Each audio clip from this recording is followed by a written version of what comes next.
आज भी। लेकिन ये उनके नीचे जो एसडीपीओ है अशोक कुमार सिंह, उनके नीचे जो थाना प्रभारी है, इन लोगों पर कतई भरोसा नहीं है। इन लोग की एक्टिविटी से ये स्पष्ट है कि 200% ये उनके हाथों बिका हुआ है दोनों। कोई आज तेज प्रताप जी आए तो ये तो ना तो बीजेपी में है ना हमारी जाति से है, मानवता के नाते आए। बंटा यादव उस दिन बंद में तो थे ही, लेकिन बड़ी हैरानी की बात है कि बंटा यादव के बारे में पूरा देवघर जानता है कि राहुल चंद्रवंशी के साथ उसकी पुरानी अदावत थी। डंडा आशुतोष कुमार देवघर की सड़कों पर उतरेगा तो उसकी जीभ खींच ली जाएगी, उसको घुसने नहीं दिया जाएगा। मंत्री है, उसको संरक्षण दे रहा है, क्योंकि मंत्री को भी हर महीने वो साइबर अपराधी का पैसा पहुंचता है। एसडीपीओ संरक्षण दे रहा है, थाना प्रभारी, ये मंत्री, एसडीपीओ और थाना प्रभारी तीनों के पास हर महीने का बंधवाया हुआ है 300 से ऊपर साइबर अपराधियों का महीना। हाँ, झारखंड भाजपा से कई बड़े नेता जैसे पूर्व मुख्यमंत्री और पूर्व राज्यपाल माननीय रघुवर दास जी का कई बार फोन आया, उन्होंने वरीय अधिकारियों से भी बात की। अभिनेता प्रतिपक्ष हैं बाबूलाल मरांडी जी, उनका भी कॉल आया था, उन्होंने भी बात की। उस एसडीपीओ और थाना प्रभारी के अगेंस्ट में हम लोग रीट याचिका दर्ज करेंगे और जहां तक ये लड़ना चाहेगा वहां तक इसको ले जाएंगे खींचकर। हमारे पास कोई दूसरा काम नहीं है, हम इसकी तरह नौकरी से बंधे हुए नहीं है, नौकरी करते थे छोड़ दिए, यही काम है। 3 दर्जन मुकदमा झेले हुए हैं, 7 बार यहाँ से लेकर तिहाड़ तक जेल का सफर किए हुए हैं। देवघर के सबसे बड़े पॉकेट मार राहुल चंद्रवंशी का अंजाम बहुत ज्यादा बुरा होने वाला है, क्योंकि भूमिहारों के बड़े नेता आशुतोष कुमार की बात हुई है और बताया जा रहा कि झारखंड के प्रथम मुख्यमंत्री बाबूलाल मरांडी से आशुतोष कुमार की ना सिर्फ बात हुई है, बल्कि सम्राट चौधरी जो कि बिहार के गृह मंत्री हैं, उनके साथ मुलाकात हुई है। और सम्राट चौधरी से आशुतोष कुमार की हुई मुलाकात के बाद बताया जा रहा कि सम्राट चौधरी ने झारखंड के मुख्यमंत्री हेमंत सोरेन से बात की है और एक हाई लेवल मुलाकात के बाद अब यह चर्चा चल पड़ी है कि राहुल चंद्रवंशी जैसे चूहे का अब चाहे वह किसी भी बिल में घुसा रहे, लेकिन उसका बचना नामुमकिन है।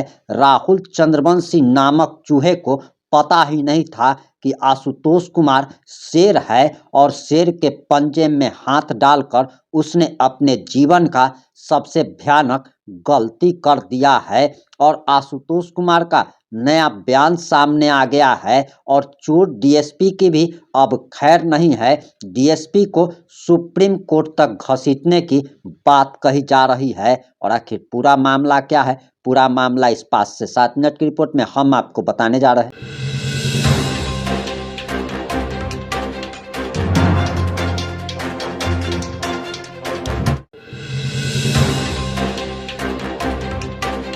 नमस्कार, मैं प्रिंस कुमार सिंह और आप देख रहे हैं पॉजिटिव इंडिया। अगर अभी तक आपने चैनल को सब्सक्राइब नहीं किया है तो खबरों से अपडेट रहने के लिए कृपया चैनल को सब्सक्राइब कर लीजिए। और जो लोग ऑलरेडी कर चुके हैं, तमाम लोग को सही हृदय धन्यवाद। अब वापस आते हैं अपनी खबर पर, और जरा आप भूमिहारों के बड़े नेता आशुतोष कुमार का ये बयान सुनिए।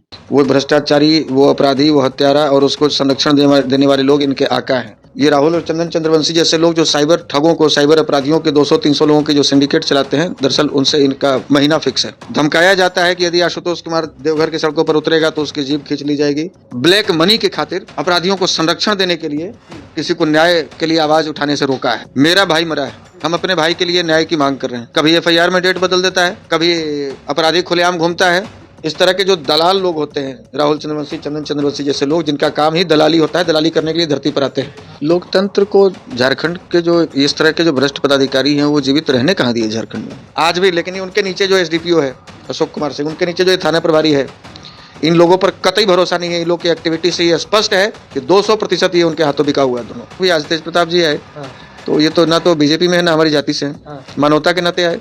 बंटा यादव उस दिन बंद में तो थे ही, लेकिन बड़ी हैरानी की बात है कि बंटा यादव के बारे में पूरा देवघर जानता है कि राहुल चंद्रवंशी के साथ उसकी पुरानी अदावत थी। डंडा भांजते हुए, माइक से अनाउंस करते हुए, धमकाते हुए, दौड़ाते हुए, गालियां देते हुए, गिरफ्तार करते हुए आप उस एसडीपीओ को देख सकते हैं, अशोक सिंह नाम है जिसका। को झारखंड के जो इस तरह के जो भ्रष्ट पदाधिकारी हैं वो जीवित रहने कहाँ दिए झारखंड में। लोकतांत्रिक व्यवस्था तो पूरी तरह से ध्वस्त कर दी है। और लोकतंत्र में जो भी आपको अधिकार दिया गया है कि आपके साथ यदि अन्याय हो रहा है, न्याय में देरी हो रही है, तो आप अहिंसात्मक आंदोलन कर सकते हैं, प्रदर्शन कर सकते हैं, शांतिपूर्ण अपनी मांग सड़कों पर उतर कर रख सकते हैं। इसको पूरी तरह से कुचलने का प्रयास किया गया। उस दिन भी, जिस दिन प्रदर्शन था 23 तारीख को, हम लोगों के पहुंचने से पहले डंडा भांजते हुए, माइक से अनाउंस करते हुए, धमकाते हुए, दौड़ाते हुए, गालियां देते हुए, गिरफ्तार करते हुए आप उस एसडीपीओ को देख सकते हैं, अशोक सिंह नाम है जिसका। उसमें थाना प्रभारी भी संलिप्त है, जो टाउन थाना का जो प्रभारी है, राजीव कुमार नाम है। और ये दोनों भ्रष्ट इसलिए इतने ज़्यादा बेचैन और परेशान थे, दोनों जो ये भ्रष्ट, ये जो परेशान आत्मा जो उस दिन सड़कों पर आप देख सकते हैं, हर वीडियो फुटेज में आपको दिख जाएगा। दरअसल इनका जेब, इनका घर और इनका पेट इनकी सैलरी से नहीं भरता है। ये राहुल चंद्रवंशी जैसे दलालों से भरता है। ये राहुल और चंदन चंद्रवंशी जैसे लोग जो साइबर ठगों को, साइबर अपराधियों के 200-300 लोगों के जो सिंडिकेट चलाते हैं, दरअसल उनसे इनका महीना फिक्स है। और इन लोगों को लगता है कि यदि वो जेल चला जाएगा तो जो हर महीने साइबर अपराधियों के द्वारा, जमीन माफियाओं के द्वारा अवैध रूप से जो उसके तरफ से हॉस्पिटल चलाया जा रहा है, उसके तरफ से ये जो कमीशन आता है अलग अलग तरीकों से, वो सब बंद हो जाएगा। ये इसीलिए उसके पैरोकार बने हुए थे, इसीलिए ये चाह रहे थे कि हम अपने आकाओं को, वो भ्रष्टाचारी, वो अपराधी, वो हत्यारा और उसको संरक्षण देने वाले लोग इनके आका हैं। ये वहां तक संदेश देना चाह रहे थे कि देखिए, हमने आपका जो नमक खाया है, आपकी जो रोटी खाई है, उसका हक अदा किया और हमने प्रदर्शन को असफल कर दिया, सड़कों पर लोगों को एकत्रित नहीं होने दिया। लेकिन इनके मंशा पर पानी फिर गए और जहां 10,000 की संख्या में सड़कों पर लोग उतर जाएं। और मैं तो धन्यवाद देना चाहूंगा झारखंड का, पूरे देवघर का, और जहां जहां से, बिहार से, यूपी से, जहां जहां से लोग आए, कि इस माहौल में भी इतना गुस्सा और इतना आक्रोश में भी बहुत धैर्य के साथ काम लिए। एक तिनका, एक घंटी भी नहीं टूटी। और जिस प्रकार से एसडीपीओ ने भीड़ को दर्जनों बार उग्र करने का प्रयास किया, कई बार लोगों ने उसको बताया भी, उसको उसके जिम्मेवारियों का एहसास भी कराया, लेकिन दरअसल जो बिका हुआ आदमी होता है, जो बेशर्म होता है, उसको इस सब बात की चिंता नहीं होती है कि कौन क्या कहेगा। वो तो अपनी वफादारी, अपने मालिक की वफादारी निभाते रहता है। हमें लगता है कि आज उस एसडीपीओ की हरकत देखकर, जो 23 तारीख को उसके तरफ से जो हरकत किए जा रहे थे, किसी निर्दोष व्यक्ति को कुचलकर भाग जाना, पिस्टल लहराना, थप्पड़ मारना, इलाज में देरी करवाना, उसके मौत होने तक इंतजार करना, वो सारा वीडियो फुटेज वायरल होने के बाद भी उसकी पैरोकारी, जिस प्रकार से उसके पक्ष में आकर कार्रवाई जिस हिसाब से ये एसडीपीओ कर रहा था, हमें लगता है कि इसके बाल बच्चे भी निश्चित उस दिन शर्मिंदा हुए होंगे। निश्चित, यदि थोड़ी भी शर्म इसके बच्चे, बीवी, माँ बाप के भीतर यदि बची होगी उस एसडीपीओ की, तो निश्चित उनको ये शर्म आ रहा होगा कि ऐसे मेरे पति हैं, ऐसे मेरे पिता है, ऐसा मेरा बेटा है, जिसने आज मानवता को शर्मसार किया है, जिसने रुपया के खातिर, जिसने ब्लैक मनी के खातिर अपराधियों को संरक्षण देने के लिए, किसी को न्याय के लिए आवाज उठाने से रोका है और प्रयास किया है। और लोकतंत्र कैसे जिंदा है झारखंड में, जरा आप ही बताएं। मेरा भाई मरा है, हम अपने भाई के लिए न्याय की मांग कर रहे हैं। कभी एफआईआर में डेट बदल देता है, कभी अपराधी खुलेआम घूमता है, पुलिस एस्कॉर्ट लेकर घर में आता है, खुलेआम चौक पर सिगरेट पीता है, घर से सामान निकालता है, खुलेआम कभी वैष्णो देवी तो कभी तारापीठ तो कभी दिल्ली घूमता है। उसके जो साइबर गिरोह से जुड़े हुए लोग हैं, वो उसके जाति के नाम पर आईडी बना कर सर्कुलेट करके धमकी दे रहे हैं, और उन्हीं साइबर अपराधियों को सड़क पर उतारा जाता है, हाथों में तलवार लेकर, बिना परमिशन का लाउड स्पीकर इस्तेमाल करते हुए ये धमकाया जाता है कि यदि आशुतोष कुमार देवघर की सड़कों पर उतरेगा तो उसकी जीभ खींच ली जाएगी, उसको घुसने नहीं दिया जाएगा। हालांकि उस समय तो कोई माई का लाल नहीं आया रोकने वाला, जब हम लोग देवघर जा रहे थे। और हम बार बार एक बात कहे हैं, सैकड़ों गाड़ियां थी, हजारों काफी लोग गए थे। फिर से एक बात कह रहे हैं, और आज भी कह रहे हैं, पहले भी कई बार कह चुके हैं, हमारी किसी भी जाति से कोई दुश्मनी नहीं है। हम अपराधी को अपराधी के रूप में देखते हैं। हमारे भाई का हत्यारा चंद्रवंशी ना होकर यदि भूमिहार होता, राजपूत होता या किसी और जाति का होता, तो क्या हम उसको छोड़ दिए होते? बिल्कुल नहीं छोड़ते। वो झारखंड मुक्ति मोर्चा का ना होकर वो भारतीय जनता पार्टी का होता, जदयू का होता, राजद का, तो क्या उसको हम छोड़ देते? बिल्कुल नहीं छोड़ते। तो इस तरह की घटना में यदि आप अपराधी में भी जाति ढूंढ रहे हैं, तो कल के डेट में आपके घर में भी घटना होगी, और उस समय फिर आपके साथ कोई खड़ा नजर नहीं आएगा, क्योंकि सब लोग अपराधियों के साथ खड़े हो जाएंगे उनकी जाति के नाम पर। बहुत ही शर्म की बात है।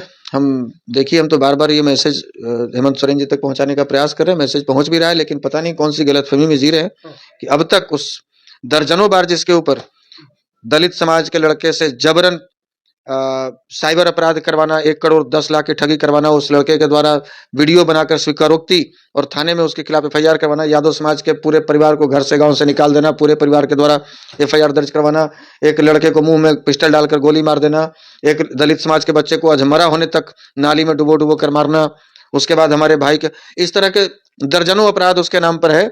बावजूद इसके हेमंत सोरेन जी अभी भी उसको अपनी पार्टी के युवा जिलाध्यक्ष बनाकर रखे हैं। पता नहीं कौन सी मजबूरी है, ये साइबर वाला पैसा हेमंत सोरेन जी के पास भी जाता है क्या? आखिर इतनी मजबूरी क्यों? ऐसा पावरफुल क्या हो गया ये? हम लोग भी इसी दुनिया में रहते हैं, कभी नाम नहीं सुने थे उस चोर चोट्टा का, लेकिन ये आप लोग संरक्षण दे दे के आज उसका लाभ उठाता है कि हम रूलिंग पार्टी के युवा जिला अध्यक्ष हैं, एक मंत्री है उसको संरक्षण दे रहा है, चूंकि मंत्री को भी हर महीने उस साइबर अपराधी का पैसा पहुंचता है। एसडीपीओ संरक्षण दे रहा है, थाना प्रभारी, ये मंत्री, एसडीपीओ और थाना प्रभारी तीनों के पास हर महीने का बंधवाया हुआ है 300 से ऊपर साइबर अपराधियों का महीना। और यही वजह है कि लोग उसके साथ में, ये तीनों लोग उसके मंत्री और 2 ये उसके साथ में खड़े दिख रहे हैं। हम एसपी साहब के कार्यशैली पे कोई सवाल नहीं उठा रहे, कुछ लोग उनके साथ भी तस्वीर पोस्ट कर रहे थे, लेकिन देखिए इस तरह के जो दलाल लोग होते हैं, राहुल चंद्रवंशी, चंदन चंद्रवंशी जैसे लोग, जिनका काम ही दलाली होता है, दलाली करने के लिए धरती पर आते हैं, कभी थाना का, कभी डीएसपी का, कभी एसपी का। जब भी कोई नया पुलिस कप्तान या कोई अधिकारी आता है तो उनके पास गुलदस्ता लेकर, कुछ गिफ्ट लेकर पहुंच जाते हैं, लेकिन वो पिछले एसपी के साथ में उनके साठगांठ थी, हमको सब जानकारी है, और कैसे थाना पुलिस का ट्रांसफर पोस्टिंग और कौन थाना प्रभारी छुट्टी जाएगा, कौन नहीं जाएगा, किसकी पोस्टिंग कहाँ होगी, ये सारा कुछ एसपी ऑफिस में बैठकर डील करता था राहुल चंद्रवंशी। लेकिन ये जब से नए एसपी साहब आए तब से इनके साथ में उसकी कोई व्यक्तिगत परिचय नहीं है। जाकर फोटो खिंचवा लेना रूलिंग पार्टी के युवा जिला अध्यक्ष के नाते वो अलग बात है। इसलिए जो लोग भी इस तरह के पोस्ट डाल रहे हैं एसपी साहब को लेकर, मुझे एसपी साहब पर आज भी भरोसा है, आज भी। लेकिन उनके नीचे जो एसडीपीओ है अशोक कुमार सिंह, उनके नीचे जो थाना प्रभारी है, इन लोगों पर कतई भरोसा नहीं है। इन लोग की एक्टिविटी से ये स्पष्ट है, ये 200% ये उनके हाथों बिका हुआ है दोनों। आशुतोष कुमार न केवल भारतीय जनता पार्टी के नेता है बल्कि एक भूमिहार नेता के तौर पर भी पहचान रही है। हालांकि जब ये देवघर जा रहे थे उस वक्त न केवल भूमिहार समाज के लोग गए बल्कि उसमें राजपूत गए, यादव गए, तमाम अलग अलग समुदाय के लोग गए। क्या ये बात सही है कि तमाम अलग अलग जातियों के ये 17-14 लोग, जो 15 लोग जो नामजद अभियुक्त हमारे साथ में, उसमें यादव समाज के भी लोग हैं। बंटा यादव कौन है? बंटा यादव उस दिन बंद में तो थे ही, लेकिन बड़ी हैरानी की बात है कि बंटा यादव के बारे में पूरा देवघर जानता है कि राहुल चंद्रवंशी के साथ उसकी पुरानी अदावत थी। ऐसे तो सैकड़ों की संख्या में यादव समाज के लोग थे, चंद्रवंशी के भी समाज के लोग थे, पासवान समाज के लोग थे, पंडा समाज के लोग थे, राजपूत समाज के लोग थे, सब लोग थे। लेकिन ये बंटा यादव का नाम आना, इसका मतलब है कि राहुल चंद्रवंशी के इशारे पर उसके दुश्मनों का नाम दिया गया है। झारखंड भाजपा का मदद मिला? हाँ, झारखंड भाजपा से कई बड़े नेता, जैसे पूर्व मुख्यमंत्री और पूर्व राज्यपाल माननीय रघुवर दास जी का कई बार फोन आया, उन्होंने वरीय अधिकारियों से बात की। अभी नेता प्रतिपक्ष हैं बाबूलाल मरांडी जी, उनका भी कॉल आया था, उन्होंने भी बात की। और इसी प्रकार से देवघर सांसद महोदय का भी कॉल आया था। हम बस इसे पॉलिटिकल रूप नहीं देना चाहे, और शुरू से नहीं चाहते हैं, क्योंकि जब राजनीतिक रूप ले लेता है कोई भी इस प्रकार की घटना तो वो फंसा रह जाता है उसी में कि भैया ये तो भाजपा वाले इसके साथ खड़े हैं तो जेएमएम वाले इसके साथ खड़े हो जाए। हम ये नहीं चाहते हैं। हाँ ठीक है, वो किसी पार्टी का है, किसी जाति का, उससे क्या मतलब है। हत्यारा यदि हमारी पार्टी हमारी जाति से होता तो थोड़ी छोड़ दी होती उसको। तो ये अलग बात है कि हाँ पार्टी के लोग समर्थन में है, उसके लिए धन्यवाद है, लेकिन इस लड़ाई को हम किसी राजनीतिक रूप में नहीं देखना चाहते हैं। राजनीति से हटकर दूसरे दल के लोग भी, आज तेज प्रताप जी आए, तो ये तो ना तो बीजेपी में है ना हमारी जाति से है, मानवता के नाते आए। अलग अलग दल से लोग आए हैं, राजद के भी कई नेता हमारे घर पे पहुंचे हैं। चंद्रवंशी समाज के पूरे भारत में मुझे लगता है कि डॉक्टर प्रेम कुमार जी से बड़ा कोई नेता नहीं होगा, वो भी घर पे पहुंचे। दलित समाज में जितना मांझी जी पहुंचे हैं। तो मेरा ये कहना है कि सब लोग जाति और पार्टी और धर्म संप्रदाय से अलग हटकर इस न्याय की लड़ाई में हमारे साथ खड़े हैं। चंद भ्रष्ट पदाधिकारियों को छोड़कर, चंद भ्रष्ट नेताओं को छोड़कर, जो कि जहां से उसको संरक्षण मिल रहा है। बाकी जो लोग भी हमारे साथ इस दुख की घड़ी में खड़े हैं, हम उनको धन्यवाद कहेंगे, आभार प्रकट करेंगे। और जिन साथियों पर एफआईआर दर्ज हुआ है, जिन मीडिया चैनल्स पर एफआईआर दर्ज हुआ है, मैं चाहता हूं कि आपके चैनल के माध्यम से वहां तक मेरा संदेश पहुंचे कि कोई भी साथी अभी एंटीसिपेटरी फाइल न करें। और हम लोग क्वाइसिंग के लिए हाईकोर्ट में सारा ड्राफ्ट तैयार कर रहे हैं। अभी 4 तारीख से 3 तारीख से कोर्ट खुलेगा झारखंड का, तो हम लोग क्वाइसिंग में डालेंगे। क्वाइस कराते ही उस एसडीपीओ और थाना प्रभारी के अगेंस्ट में हम लोग रीट याचिका दर्ज करेंगे, और जहां तक ये लड़ना चाहेगा वहां तक इसको ले जाएंगे खींचकर। हमारे पास कोई दूसरा काम नहीं है, हम इसकी तरह नौकरी से बंधे हुए नहीं है, नौकरी करते थे छोड़ दिए, यही काम है। 3 दर्जन मुकदमा झेले हुए हैं, 7 बार यहाँ से लेकर तिहाड़ तक जेल का सफर किए हुए हैं। ऐसे भ्रष्ट अधिकारियों को सबक सिखाना जरूरी है, नहीं तो आज हमारे साथ में अन्याय कर रहा है, हमारे साथ शांतिपूर्ण प्रदर्शन कर रहे लोगों के साथ में, मीडिया चैनल्स के साथ में अन्याय कर रहा है। ये जहां भी, मैं विश्वास के साथ कह सकता हूं कि जहां भी नौकरी किया होगा, इसने काले बाजारी से बहुत कमाई की होगी, इसने हमेशा भ्रष्टाचारियों और अपराधियों का साथ दिया होगा, और आगे भी जब तक ये नौकरी करेगा तब तक लोगों को परेशान करता रहेगा। ये जहां भी रहेगा, इससे न्याय की उम्मीद नहीं की जा सकती है। इसीलिए ऐसे भ्रष्ट अधिकारियों पर निश्चित रूप से, अपराधियों और हत्यारों से पहले इस तरह के भ्रष्ट अधिकारियों पर कार्रवाई होनी चाहिए। अब आपकी जो भी प्रतिक्रिया, अपनी प्रतिक्रिया कमेंट बॉक्स में जरूर लिखिएगा। जुड़े रहे हमारे साथ। जय हिंद, जय भारत।